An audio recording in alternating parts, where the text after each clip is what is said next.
Hey everyone, how is it going? Welcome back on my channel and I hope you are all doing well. For those of you that don't know who I am, my name is Andrea Livieri, and in today's video I'm going to talk about 3 mistakes beginners photographers make, and most importantly, how to solve them in order to improve your photo editing. Okay, let's get right into it.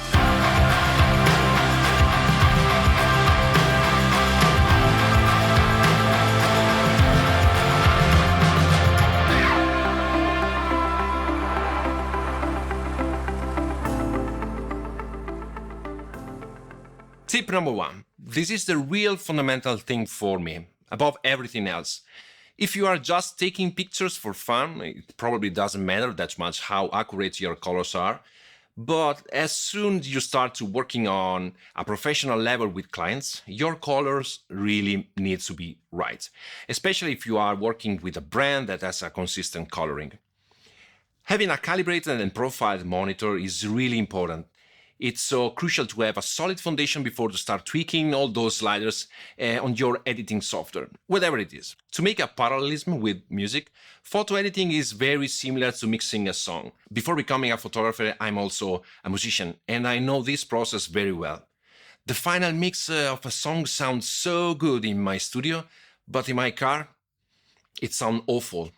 This is a very common problem. It happens because you don't hear a truly flat, even sound from your studio speakers. In general, this is what's happening also with your home audio system. With audio mixing, you need to work in a calibrated environment. You need a listening point that you trust. So to achieve that result, you need to go through a calibration process with a specific measurement microphone and a dedicated analysis software to improve the accuracy of your monitoring in any room. Confident that you are hearing music itself and that your music will sound great everywhere.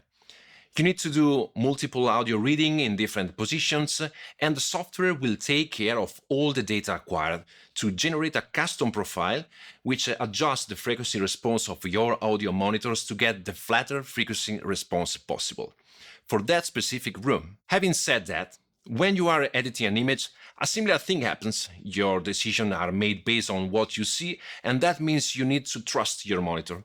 As for audio and photography, the process is pretty easy, fast, and will save you a lot of time, as well as having a perfect reference that what you see is what you get. I use the i1 Display Pro from X-Rite, which is absolutely phenomenal. Of course, there are other fantastic calibration tools in the market, like the really good Spider from Data Color. You just need to connect the device to your computer via USB. Open the software and select the monitor you want to profile. The software will guide you through the process in a super intuitive way. The standard profiling process takes just 5 minutes. Once the measurement is completed, a profile name will populate from the software, including the name of the monitor and the date the profile is made. You get a custom ICC profile created specifically for your monitor. Your system will automatically default the new profile at the end of every profiling process. Every 4 weeks is a good starting point as an interval to profile your monitor. Now you are pretty sure that what you see on your monitor is an accurate view of your image file. Does it make you edit your photos better? Not exactly. What it does is it gives you a better representation of your images so you can make better decisions. It's still up to you to implement those decisions and understand and use the tools at your disposal. So if you care about your images, calibrate your monitor. If you don't care, you don't care. That's fine. It's simple as that. If it's close enough for you, great, but believe me, your monitor is not good enough to not be calibrated. Tips number 2, white balance. This is for sure one of the most important controls to set a solid foundation to start editing your images.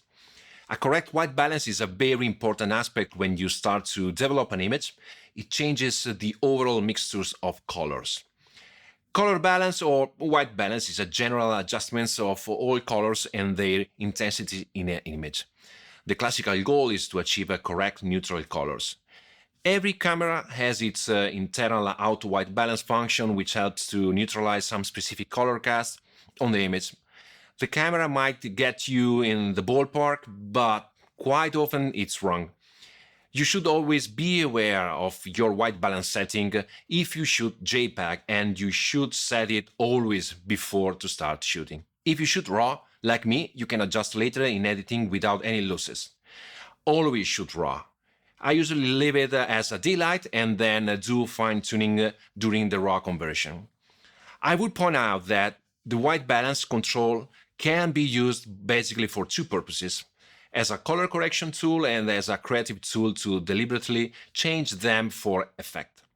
Anytime we want to get rid of the color cast in an image, if your image is too yellow, too orange, too blue, whatever the color happens to be, is the white balance you want to adjust. In general, there are three ways to adjust the white balance.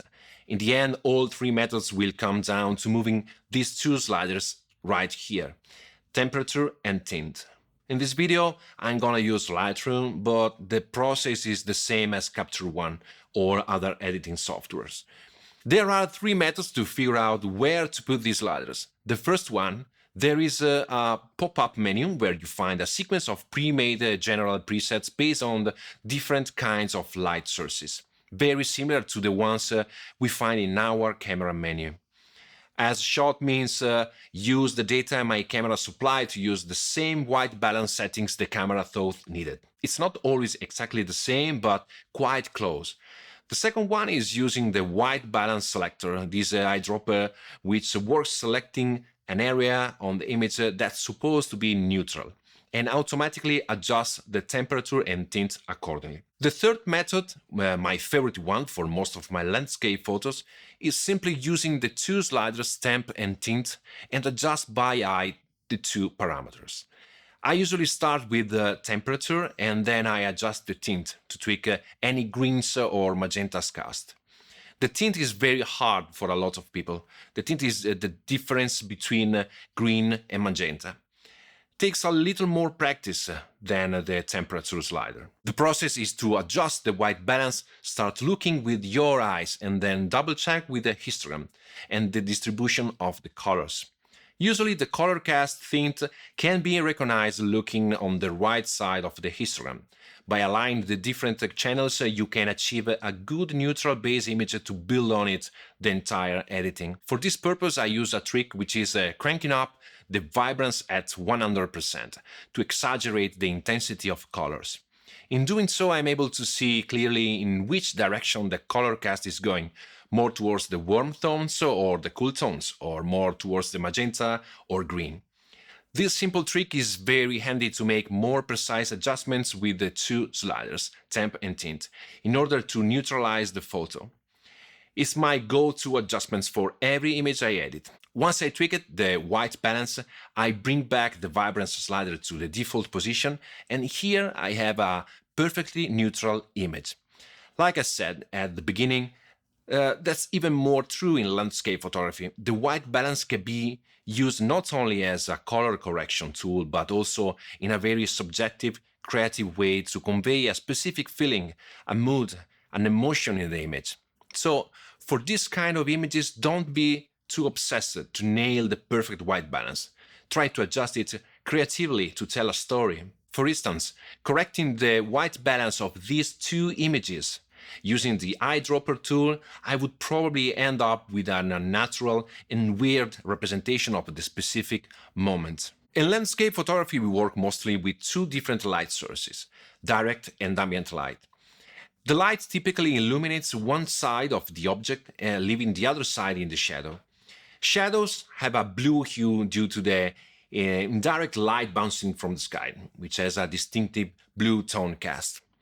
The rule of thumb is to keep this blue hue while editing. It's not a carved in the stone rule, but that's what makes an image look natural.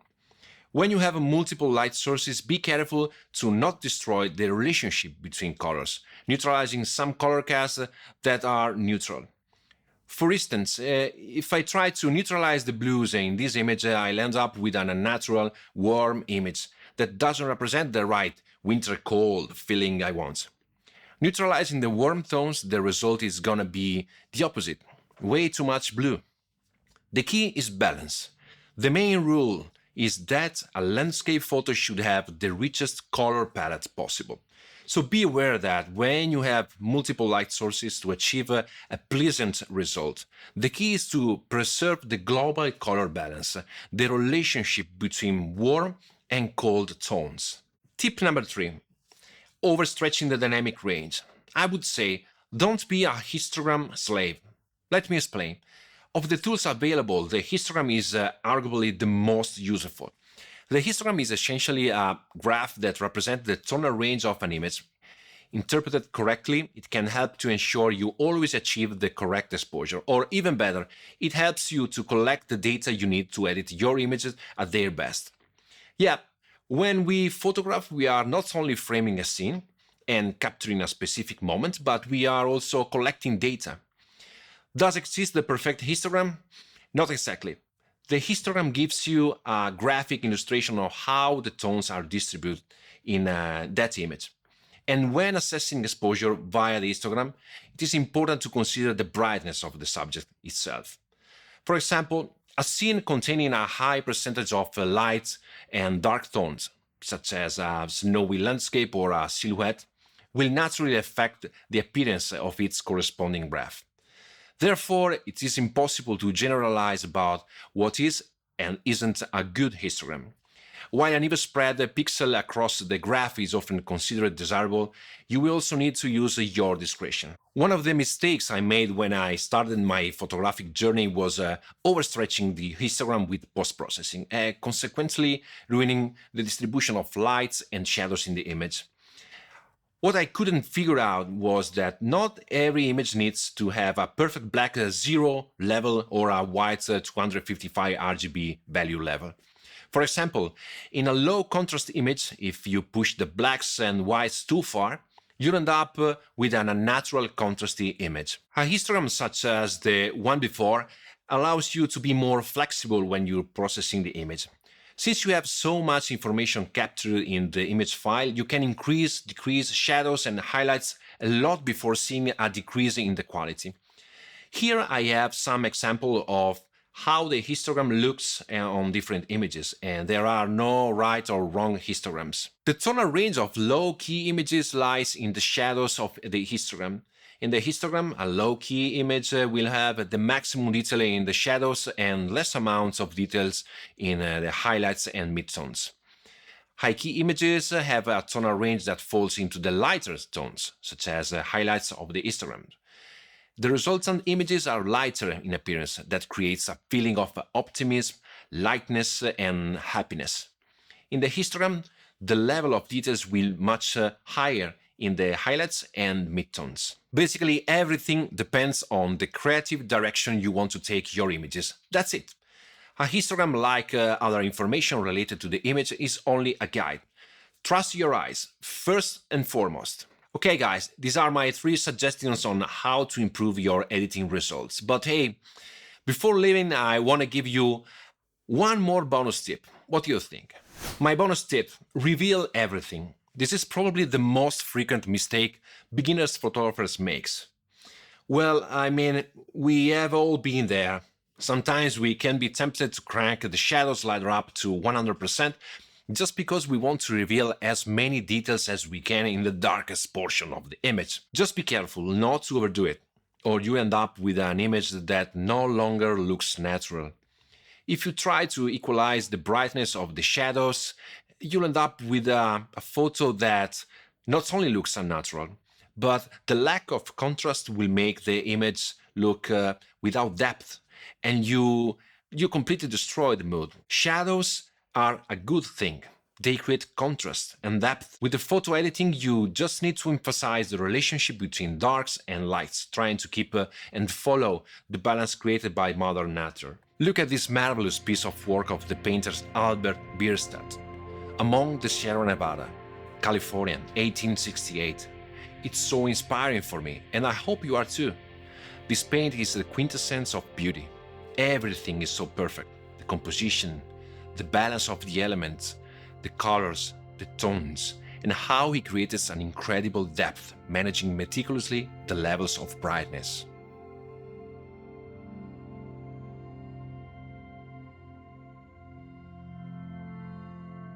Okay guys, that's all I have for you today. I hope you found this video useful. I'm pretty sure that these tips will elevate your photo editing results and they will make your photos better. Try them out and let me know what you think are other annoying mistakes you make or made when you edit your images. And if you want to see more of this video on how to improve your photo editing, I have tons of cool tips I can share with you. If you have any questions, drop me a comment below, I'll get back in touch with you as soon as I can. So don't hesitate, there are no bad questions, put them in the comments. Before leaving, if you are not following me on Instagram, my link is in the description below, and if you are interested in joining me on one of my photography workshops, please check out my website, you'll find all the details about them. That's it, as always, thank you for watching, have a marvelous day, and I'll see you in the next video. Ciao!